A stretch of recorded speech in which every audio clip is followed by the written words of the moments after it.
E Josué, capítulo 15, eu quero compartilhar alguns versículos deste texto da palavra. Josué, capítulo 15, versículo 16. Você que pode nos acompanhar nessa noite, diz a palavra do Senhor. Foi quando Caleb declarou: aquele que derrotar Quiriat-Sefer e a possuir, dar-lhe-ei também por esposa a minha filha Axa. Otiniel ben Kenaz, que era filho de Kenaz, irmão materno de Caleb, conquistou a cidade. E Caleb lhe deu sua filha Axa por esposa. E quando se casaram, Axa foi viver com Otiniel. Ela o persuadiu a autorizá-la a pedir uma porção extra de terras ao pai dela. Axa se dirigiu para o lugar onde ele estava. E assim que desceu do jumento, seu pai lhe indagou: o que desejas, minha filha? E ela pediu: dá-me um presente. Visto que me destinastes à terra seca do Neguebe, dá-me, pois, bênçãos como fontes de água.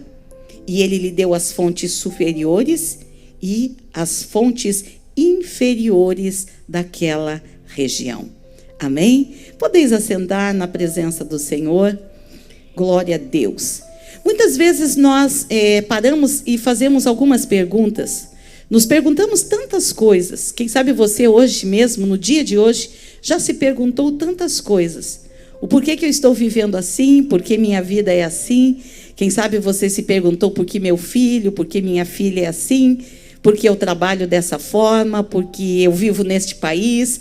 O porquê tem sido a razão de muitas pessoas até mesmo desanimarem da sua própria vida ou da própria situação. Mas quando nós nos voltamos para a palavra do Senhor, nós compreendemos que as nossas decisões do ontem fazem o nosso hoje. As decisões que nós tomamos no nosso passado fazem o nosso hoje. Você decidiu no seu passado, né? Você que é brasileiro e que está aqui nessa nação, você decidiu sair do seu país, do nosso país, e vir para cá, e vir morar nessa região. Você decidiu estar cultuando ao Senhor aqui nesta igreja, neste lugar, servindo a Deus. Você que é casada decidiu se casar. Então, hoje é reflexo das decisões que nós tomamos ontem. Mas nós precisamos entender, e voltando à palavra do Senhor, entender que o nosso amanhã é o que nós projetamos hoje. Como você quer que seja o seu amanhã, viva o seu hoje. Projete hoje como você quer que seja o dia de amanhã. Como é que você quer que seja o teu amanhã? Você já pensou nisso?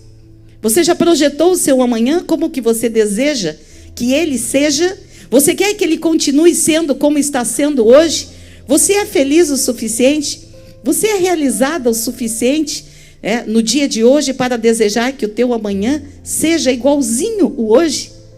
Eu espero que o meu amanhã seja melhor do que foi o ontem, o melhor do que está sendo hoje.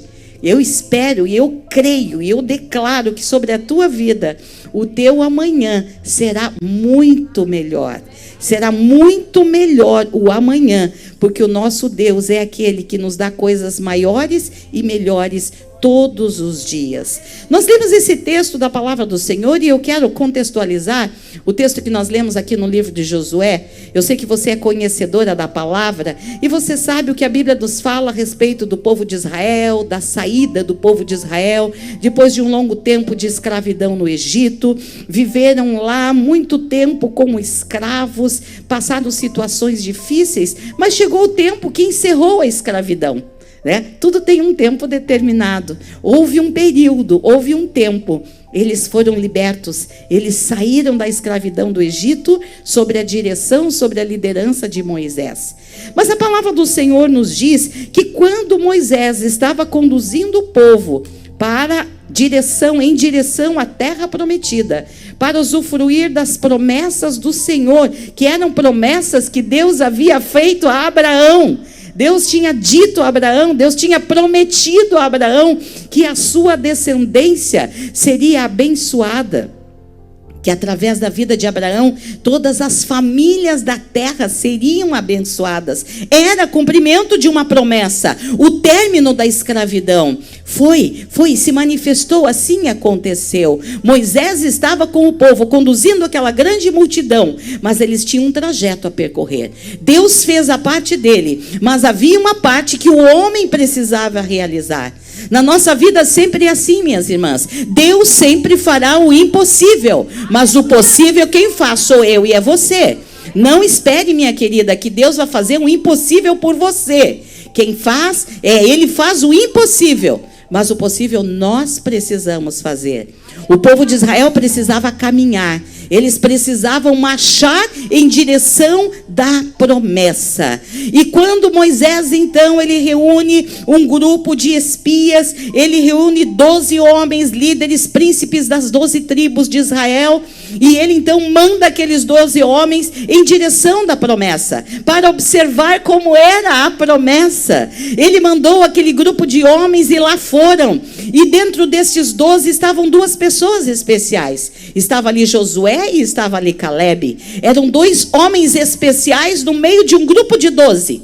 Deus sempre vai levantar. Deus sempre tem pessoas especiais, com missões especiais em todos os lugares. Deus sempre tem os seus remanescentes. Moisés manda 12 homens. 12 foram para observar a terra prometida. Quando eles chegam lá, eles observam que a terra era boa, que havia plantações tremendas, a terra produzia. Os frutos que a terra produzia eram enormes, eram gigantescos. Havia rios maravilhosos.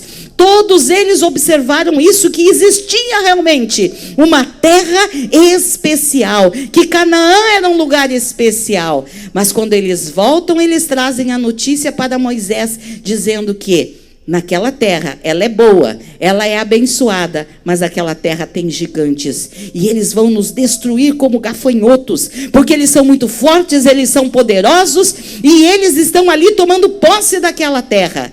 Mas no meio dos 12 tinha 2. Josué e Calebe disse: sim, aquela terra tem gigantes. Eles são fortes, eles são poderosos. Eles amedrontam todos aqueles que entram em contato com eles. Mas nós temos uma promessa de conquistarmos a terra. Não importa se lá tem gigantes. Não importa se lá tem barreiras. Não importa se lá tem dificuldades. Nós temos uma promessa. E o nosso Deus que fez a promessa, Ele cumprirá. Se existem gigantes, eles estão lá para serem vencidos, porque nós vamos conquistar, nós vamos alcançar. Isso, eles levaram para Moisés, eles falaram para o povo. Eram 12, somente dois acreditaram na promessa e tomaram posse da promessa. O tempo passou, eles peregrinaram pelo deserto durante mais de 40 anos. Eles andaram, eles passaram por experiências, eles viveram tantas situações. Eles comeram do maná, Deus providenciou carne, Deus providenciou água, Deus providenciou tudo o que eles precisavam. 40 anos se passaram e chega um momento onde eles alcançam o cumprimento da promessa. Quem estava lá no momento de usufruir da promessa? Os 12 estavam lá? Não. Estavam somente quem? Josué e Calebe. Os 2, os remanescentes. Nós encontramos aqui uma chave, um segredo para tomar posse da promessa de Deus. A promessa não vai chegar na mão de qualquer um, mas a promessa vai se cumprir na vida daquele que crê, que espera, que persevera, que não desiste, que enfrenta todas as barreiras, que enfrenta todas as dificuldades, declarando: o meu Deus prometeu. E Ele vai cumprir. O meu Deus é aquele que não mente, que não falha. E Josué e Calebe tomam posse da terra prometida. Quando eles chegam na terra prometida, eles ainda tinham dificuldades, eles ainda tinham desafios. Eles chegaram na terra, Mas a terra precisava ser conquistada. A terra precisava ser conquistada. Eles pisaram lá. Mas pisar não é a concretização de tudo, não. Quando nós pisamos, nós estamos declarando posse. Mas nós precisamos usar as armas das nossas mãos para usufruirmos da posse. Eles estavam lá, Josué e Calebe. Moisés já não estava mais. Aquele que havia prometido para Josué e Calebe bênçãos especiais pela palavra que eles determinaram, não estava mais lá. Moisés já havia morrido, mas o Deus de Moisés estava lá e estava vivo, presente. Quando então Calebe junto com Josué era o líder agora do povo.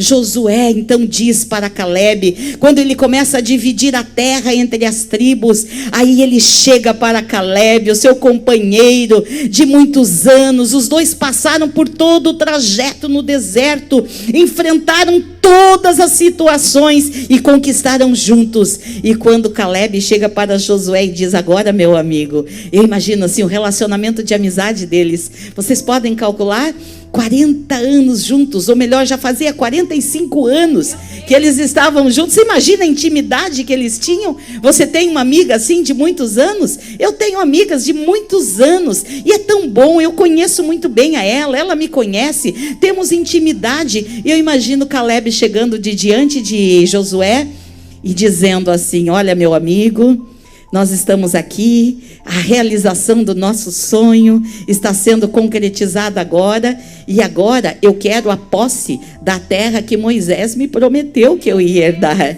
E a posse da terra é minha, e eu quero essa terra. E sabe qual era a terra que Moisés havia prometido para Calebe? Era a terra da região do Hebrom. E quando eles chegam lá, a região do Hebrom, minhas irmãs, era a região onde moravam os gigantes. Era a região onde estavam ali os filhos, os anaquins, que eram aqueles gigantes, os homens grandes, poderosos, mais temidos. E eles estavam ali na região do Hebrom. E Josué então diz para Calebe: Calebe, meu amigo, hoje você já não é mais um garoto. E Calebe dá uma palavra tremenda para Josué, diz: olha, hoje eu tenho 85 anos. Quando eu recebi essa promessa, eu tinha 40. 45 anos se passaram, mas eu continuo forte, eu continuo com vigor, da mesma forma que eu era quando eu tinha 40 anos. Eu não desanimei, eu não enfraqueci, mas eu continuo firme e eu quero o cumprimento da promessa. Josué então designa a ele a região do Hebrom. Lá vai ele. Mas para conquistar o Hebrom, ele tinha um desafio ainda muito grande. Ele tinha um desafio. Havia uma cidade chamada Kiriat Jefé, e ele precisava vencer essa cidade, conquistar, que era a principal cidade. E exatamente lá estava quem? Estavam os gigantes. Naquela cidade, era uma cidade biblioteca da época, era onde estavam os registros, a história daquele povo, estava guardado ali, tinha muita proteção, tinha muita segurança. E Calebe, então, ele tem uma ideia. Ele diz: eu preciso de ajuda, eu sou forte, eu sou corajoso, eu sou valente, eu tenho um Deus muito forte, mas eu não posso fazer nada sozinho. Ele entendia que sozinho ninguém faz nada. Ele entendia que nós precisamos nos unir para alcançarmos a vitória. E ele disse: então eu preciso de alguém que me ajude. Então, naquele momento, eu imagino ele como um bom pai, e você como mãe pode entender muito bem isso. Ele pensou: eu tenho uma filha. A minha filha é preciosa. Você tem uma filha, pastora Cris? Preciosa, na verdade. Eu tenho 2 filhas, tenho um filho, meu filho que estava tocando aqui, o neto, mas eu tenho 2 filhas. E nós queremos sempre o melhor para os nossos filhos, buscamos o melhor, desejamos o melhor. E ele imagina o que Calebe disse: o que eu tenho de melhor, de mais precioso, além dos filhos, é a minha filha. E naquele momento ele disse: eu preciso preparar o amanhã da minha filha. Eu preciso hoje projetar o futuro da minha filha. E o que ele faz então? Ele diz: eu então vou precisar de ajuda para conquistar Kiriat Jefé, mas eu preciso projetar o futuro da minha filha. E ele lança então um desafio, um concurso. Ele diz entre o povo: olha, o valente que se apresentar para conquistar, liderar o exército para conquistar Kiriat-Sefer, eu vou dar a minha filha em casamento. Eu vou dar a minha filha para se casar com ele. Você imagina o que era isso? Ele era o líder daquela região. Ele era o líder da família. Ele era o cara, era ele e Josué. Eram os dois homens mais importantes. Sabe o que é? Eu sei o que é isso, né? Todos ficam de olho no filho do pastor, na filha da pastora, não é verdade? Fica todos de olho. Eu tenho 3 filhos, todos ficam de olho. E a Bíblia nos diz que entra em ação um jovem chamado Otiniel. Otiniel era sobrinho de Caleb. Imagino que muitas vezes ele olhou para a prima Axa e dizia: como ela é linda, como eu gostaria de me casar com ela, mas como eu vou fazer isso? E de repente surge a oportunidade. Nós vemos a palavra do Senhor nos mostrando coisas tremendas. Mais uma delas é que grandes oportunidades surgem da nossa vida quando nós menos esperamos. Aquela era uma oportunidade na vida de Otiniel. E ele então, ele se levanta e ele diz: eu vou conquistar a cidade de Kiriat-Sefer. Eu vou. Ele se levanta, ele lidera. Deus dá estratégias para ele liderar o exército. Ele vai, ele conquista a cidade. E ele chega para o líder, ele chega para Caleb, para o seu tio, e diz: eu cumpri com a minha parte. Eu conquistei, eu derrotei gigantes. Eu derrotei gigantes. E a derrota foi declarada pela conquista da cidade. A cidade agora estava sob domínio deles, sob o domínio de Caleb, de toda a sua tribo, de todo o seu povo. E o que acontece? Caleb então dá a sua filha Axa em casamento a Otiniel. Eles se casam e o presente de casamento que o pai dá para a filha de dote eram terras. E ele dá uma abundância de terras para o casal. Eles se casam, eles vão para a sua casa, para a terra que eles herdaram, que eles ganharam. Mas só que quando eles chegam na sua terra, na propriedade que eles tinham, eles confrontaram-se com uma realidade. Aquela terra era desértica. Era o deserto, só tinha areia. Não tinha nada além de areia. Era somente areia, calor, sol e nada de água. Como que alguém pode sobreviver numa região sem água? Você, como dona de casa, sabe muito bem a importância da água dentro de uma casa. Você não faz alimento, você não higieniza a casa, você não consegue fazer nada. Axa estava numa situação complicada como mulher. Ela tinha recebido do seu pai um presente. E de repente ela se vê numa situação e ela chega para o seu esposo e ela diz para ele, eu imagino a forma que ela chega para ele e diz: meu querido, meu esposo, meu amor. Não sei como ela se relacionava com ele, mas ela chega para ele e diz: eu tenho uma solução para o problema que nós estamos enfrentando. Porque toda mulher sábia e vitoriosa, ela tem a solução para tudo. Ela sempre tem uma saída. E ela disse: a solução é você ir falar com meu pai. O meu pai tem o controle, o meu pai lidera, o meu pai tem acesso a todas as soluções. Vai conversar com meu pai e peça para ele que nos dê poços com água. E o que o marido disse? Falar com os sogros. Olha a situação que ela pôs diante dele. Ele tinha que pedir para o sogro mais terras, né? E ele, começou a dar aquela enroladinha e não foi pedir para o sogro. Então, de repente, o que ela faz? Ela diz: meu querido, eu quero a tua permissão, eu quero a tua bênção para que eu vá falar com o meu pai. Naquele momento ela estava se submetendo à autoridade do seu marido. Ela estava se submetendo à autoridade daquele que era o líder da sua família agora. Ela não era mais agora somente a filha de Caleb. Ela era a esposa de Otiniel. E você sabe que as coisas mudam quando deixamos de ser a filha para sermos a esposa, né? Quantas aqui são casadas? Todas? Né? Eu louvo o Senhor, eu fui casada durante 40 anos. Né? Durante 40 anos, no ano passado, conforme a pastora Cris comentou, o Senhor recolheu meu esposo, mas eu passei por todas as fases, durante 40 anos com o casamento. Um feliz casamento, abençoado por Deus. Graças a Deus o Senhor nos deu filhos maravilhosos. Hoje temos netos, hoje tem mais um neto, 4 agora, né? Tenho genro, tenho nora, tenho só uma filha solteira. Mas é diferente, as coisas passam a ser diferentes. Nós precisamos entender isso, que quando nós cumprimos com princípios, Deus cumpre com promessas na nossa vida. Toda vez que você cumprir um princípio, Deus vai cumprir promessas. E Axa sabia disso. Ela conviveu com o seu pai, aquele homem que há 45 anos atrás foi observar a terra prometida e viu os gigantes, mas ele sabia que tinha uma promessa e que Deus cumpriria as suas promessas. Eles cumpriram com os princípios de Deus, de obediência, de fidelidade, e Deus cumpriu com a sua promessa. Ela cresceu sabendo disso, que todas as vezes que nós cumprirmos princípios, Deus vai cumprir com as suas promessas. Ela se submeteu ao princípio de autoridade dentro da sua casa. E nós vemos hoje que isso tem sido tão difícil dentro dos lares. Quantos problemas nós temos visto, porque muitas vezes muitas mulheres não entendem de que forma Deus criou a mulher.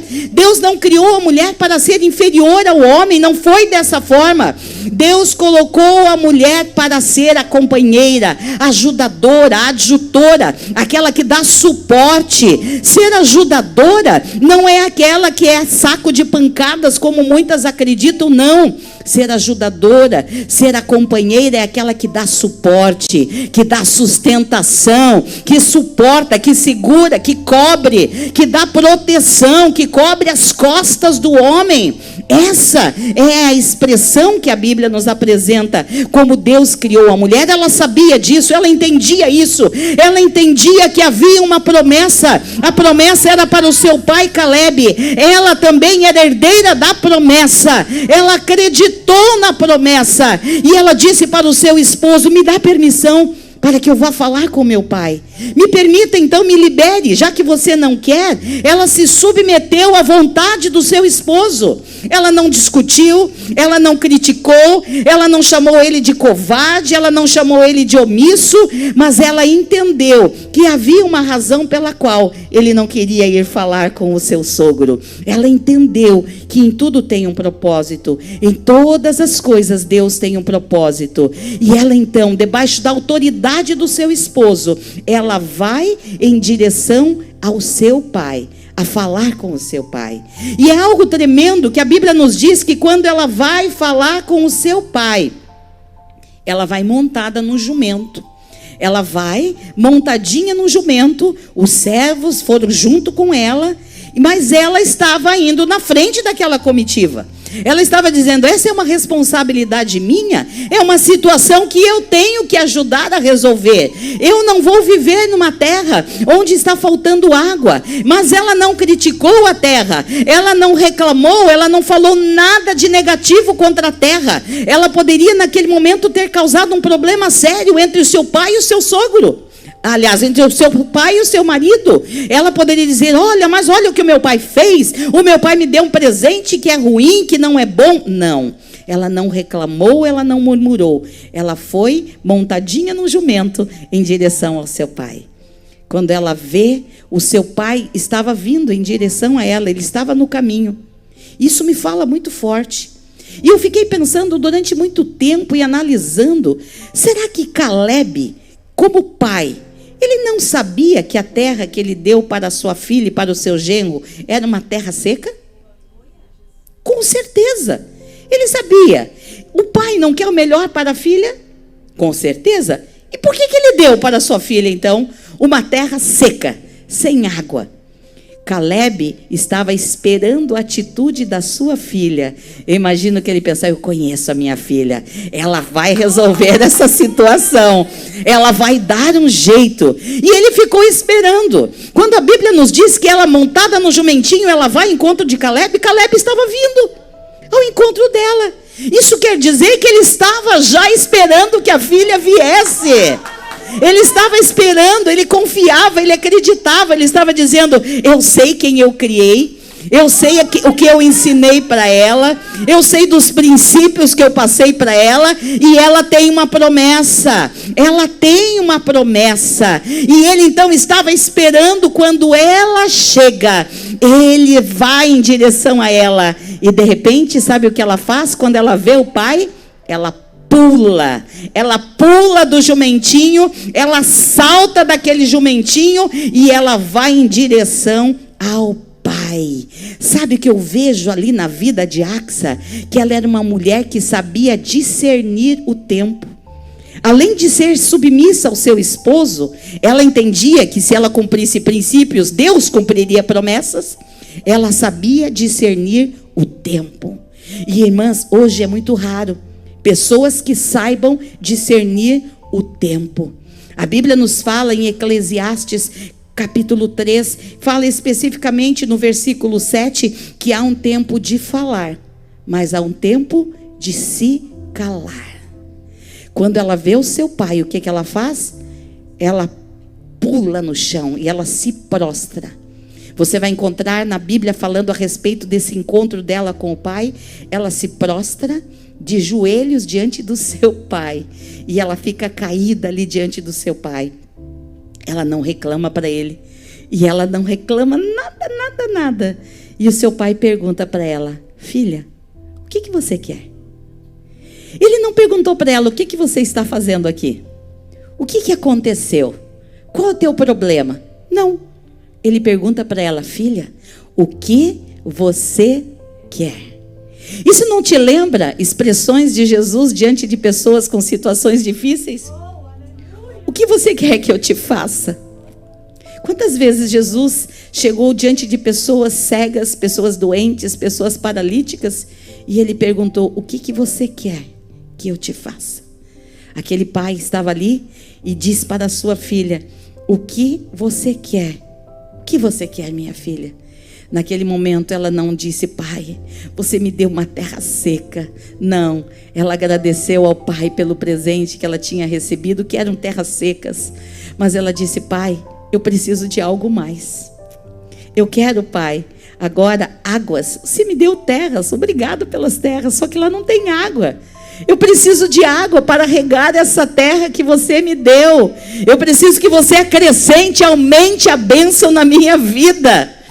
E naquele momento, a Bíblia diz que Caleb diz para a sua filha: muito bem, filha, eu vou te dar as fontes superiores e as fontes inferiores de águas. 2 fontes de águas, Caleb disse que daria a ela. As fontes inferiores eram os lagos, os poços que existiam, mas ele fala a respeito das fontes superiores. Quais eram as fontes superiores? A região que Caleb deu para Axa e Otiniel era a região do deserto do Negueb. Quando nós olhamos e começamos a ver, não sei se vocês já tiveram o privilégio de ir a Israel, se alguém já foi, um dos pontos turísticos especiais em Israel é o deserto do Negueb. Exatamente a região onde Axa e Otiniel ganharam de Caleb. Sabe o que acontece na região do Negueb? Durante 6 meses do ano, é o período de muita seca. Não existe água.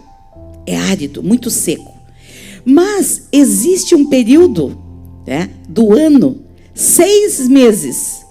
Outubro, novembro, dezembro, janeiro, fevereiro e março. 6 meses do ano. Sabe o que acontece nas montanhas do Hebron, na região do Negueb? Chove violentamente.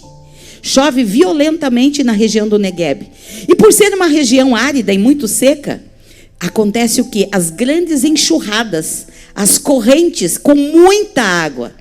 E durante esses 6 meses, as águas começam a escorrer das montanhas, vem lá de cima.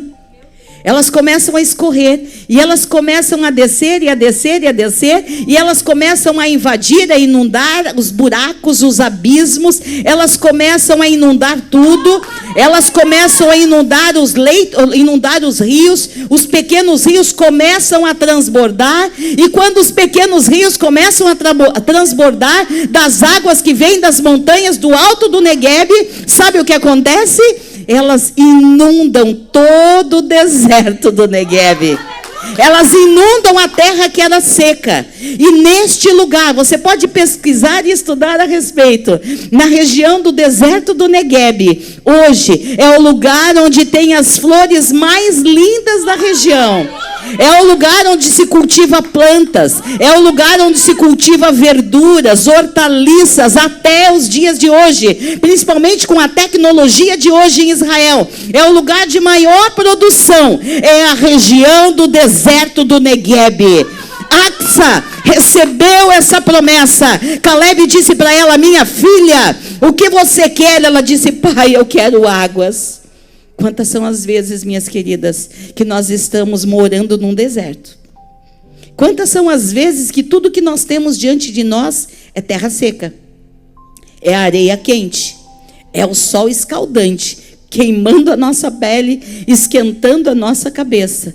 Mas entenda e creia que há uma promessa. Deuteronômio capítulo 8, versículo 7. Deus deu uma promessa. Deus deu uma promessa para Moisés e para todos aqueles que estavam ligados a ele. Deus disse: eis que o teu Deus vai fazer-te herdar uma terra boa, repleta de riachos e tanques de águas, de fontes que jorram nos vales e colinas. Essa foi uma promessa que Deus deu para Moisés. Axa conhecia essa promessa. E ela disse: a promessa é para mim. Mesmo vivendo no deserto, mesmo sem esperança de ela resolver a situação, ela sabia que ela tinha um pai. Ela entendia que ela tinha um pai. E o seu pai era capaz de resolver os seus problemas. Mas os seus problemas só seriam solucionados se ela cumprisse com princípios. Nessa noite, o Senhor me trouxe essa palavra muito forte ao meu coração. Existem princípios do reino que precisam ser aplicados aqui na terra. Quantas são as vezes que nós oramos e nós dizemos: Pai, Pai nosso que estás nos céus, venha o teu reino, assim na terra como é nos céus. Quantas vezes nós fazemos essa oração? Pedimos a Deus que se manifeste o seu reino aqui na terra como é nos céus. O reino de Deus é lugar de princípios. Deus, ele não quebra com princípios. E o princípio da palavra lançada é algo extraordinário. Foi lançada uma promessa, foi lançada uma palavra. Deus não quebra princípios, mas ele só vai cumprir com as promessas quando nós nos submetermos a princípios. Quando nós nos submetermos a princípios. Talvez nessa noite você tenha vindo aqui à casa do Senhor e tenha questionado muitas vezes o teu presente. E tenha dito ao Senhor, quem sabe ainda hoje, como eu mencionei: Senhor, eu não estou satisfeita com o que eu estou vivendo hoje. Quem sabe o teu local que você trabalha não é o que você desejava. Quem sabe você sonhou tantas coisas que você não está vivendo. Eu quero nessa noite te dizer: não se conforme com isso. Axa não se conformou com o deserto. Ela disse: eu não vou reclamar, eu não vou murmurar, eu não vou questionar nem o meu pai, nem o meu marido, muito menos o meu Deus. Mas ela não se conformou, ela tomou atitude, ela não se contentou com o pior, ela entendeu que a dificuldade podia ser uma oportunidade para mudar a realidade da sua vida. Se você for ver, se você for entender os princípios ativos, os princípios que formam, quando se forma uma pedra preciosa chamada diamante, que nós mulheres amamos, gostamos tanto, né? Você sabe que a origem, que a base do diamante é a mesma base do carvão, do grafite? Quantas já utilizaram lápis para escrever? A origem, a base é a mesma do diamante com o grafite, é o carvão. Tudo começa com o carvão. Você sabe qual é a diferença? A diferença está em que, para que o carvão se transforme num diamante, ele passa por 63.500 vezes mais de pressão do que o carvão passa para se transformar num grafite. Você entende a diferença? Para ser uma pedra preciosa, tem que aguentar pressão. Nós temos a decisão do amanhã.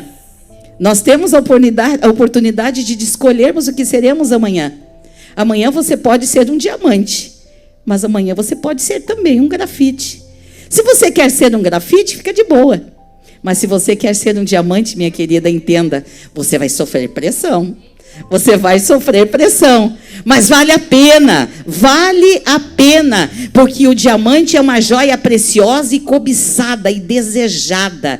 Axa sabia o que ela queria águas, ela conhecia a promessa da palavra de Deuteronômio capítulo 8, versículo 7, ela conhecia que havia uma promessa, que Deus daria fontes de águas, e ela disse, isso é para mim. Isso é para mim, eu faço parte dessa promessa. Eu quero, eu vou atrás e eu vou em busca de quem pode resolver esse problema. Eu vou em busca daquele que pode me dar o que vai completar a situação que eu estou vivendo hoje. Não me conformo com hoje. A palavra de Deus nos diz para nós não nos conformarmos com aquilo que muitas vezes o homem, ou situações, ou até mesmo o diabo tem tentado colocar diante de nós. Não assuma essa forma. Não assuma esta forma que tem sido imposta a você. Mas lute, busque a renovação. Programe o seu amanhã. Projete o seu amanhã. Se hoje você não se sente plenamente realizada, se hoje você se sente que falta alguma coisa para você se sentir completa, entenda que Deus pode fazer, que o Pai pode fazer, mas nós temos que tomar uma atitude, irmos em direção do Pai, depois de termos cumprido com princípios. Existem princípios que são imutáveis. Se você quer a bênção de Deus para o teu lar, para a tua família, existem princípios a serem cumpridos, de autoridade, de submissão. Se você quer prosperidade, existem princípios, dízimos e ofertas. Se você quer um ministério próspero e abençoado, existem princípios, submissão ao seu líder, obediência, submissão. Existem princípios. Quem sabe nessa noite você veio à casa do Senhor dizendo, eu preciso de algo de Deus. Que o Senhor nessa noite faça algo na minha vida. Eu quero te dizer que nessa noite quem tem que fazer é você. É você. Sabe o que você tem que fazer? Você tem que rapidamente descer do jumentinho em que você veio nessa noite, na casa do Pai, em busca do Pai, descer rapidamente do jumentinho e dizer ao Pai aquilo que você quer, porque Ele continua perguntando. O Pai veio ao encontro de Axa. O teu Pai veio ao teu encontro nessa noite. Ele está aqui. Mas muitas vezes nós não sabemos discernir o tempo. Axa entendeu que ela precisava pular daquele jumentinho. Quem sabe nessa noite o jumento que você esteja montada seja a sua autossuficiência. Quem sabe o jumentinho que você veio montada hoje seja a covardia. Quem sabe o jumentinho que você veio montado nessa noite seja o medo, o receio do dia de amanhã. Mas eu quero te dizer nessa noite, quando você saiu da tua casa montada nesse jumentinho, da incredulidade talvez seja, ou até mesmo do desânimo, você não tinha mais forças, as coisas estão tão difíceis. Quantas dificuldades temos passado nos dias que estamos vivendo. Quem sabe você está montada num jumentinho das desculpas. Não sei mais o que fazer. Quem sabe você veio montada num jumentinho de lançar a culpa sobre outras pessoas. Eu sou fracassada, eu não alcancei por culpa do meu marido, culpa dos meus filhos. Eu quero te dizer nessa noite aquilo que o Senhor colocou no meu coração para te falar nessa noite.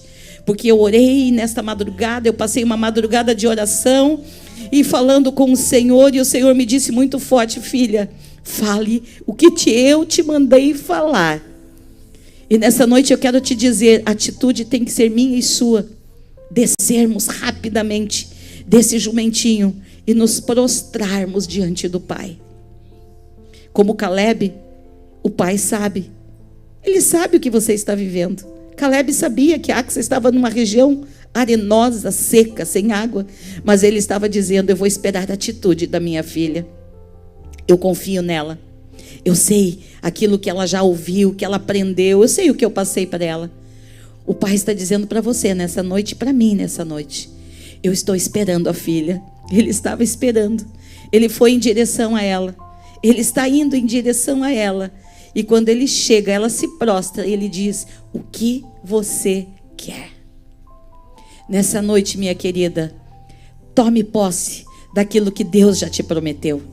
Eu sei das promessas que Deus tem liberado sobre este lugar. Nós temos acompanhado as grandes promessas que Deus tem derramado sobre a vida deste ministério. Cremos nas promessas do Senhor e não são poucas. Isso se estende a você. Você que está ligado ao seu pastor, à sua pastora, a promessa é para você. Talvez você pense: ó, pastora Cris, Deus tem abençoado a vida dela. Sim, Deus tem abençoado a vida dela. E a bênção vai se estender para todos aqueles que estiverem ligados a ela. Todas aquelas que estiverem conectadas, ligadas, vão usufruir da mesma bênção. Eu digo isso para vocês. Eu tenho ministrado para mulheres, eu tenho filhas espirituais pelo mundo afora, e a palavra tem sido a mesma. A bênção que está sobre a minha vida é para as minhas filhas espirituais, é para todos aqueles que estão conectadas, mas é para aquelas que cumprem princípios, porque Deus vai cumprir promessas. Nessa noite eu quero te incentivar, minha querida. Você que veio montada nesse jumentinho, salte dele. Salta rapidamente dele. Não fique em cima do jumentinho da desculpa, do medo, da preguiça, da covardia, da ansiedade, das desculpas furadas, de jogar culpas em outras pessoas. Mas a culpa é do pastor, a culpa é da pastora. Na verdade, essa igreja não é muito abençoada. Não. Nós precisamos pular rapidamente, discernindo o tempo. O tempo é hoje, o tempo é agora, e o Pai está aqui. E a pergunta que Ele te faz nessa noite é: o que você quer? O que você quer? Você sabe o que você quer? Quem não sabe o que quer, quem não sabe onde quer chegar, qualquer coisa serve, qualquer lugar serve. Como você quer que seja o teu amanhã? Como está sendo o teu hoje? Se você quer projetar o teu amanhã, peça ao Pai hoje. Ele está aqui.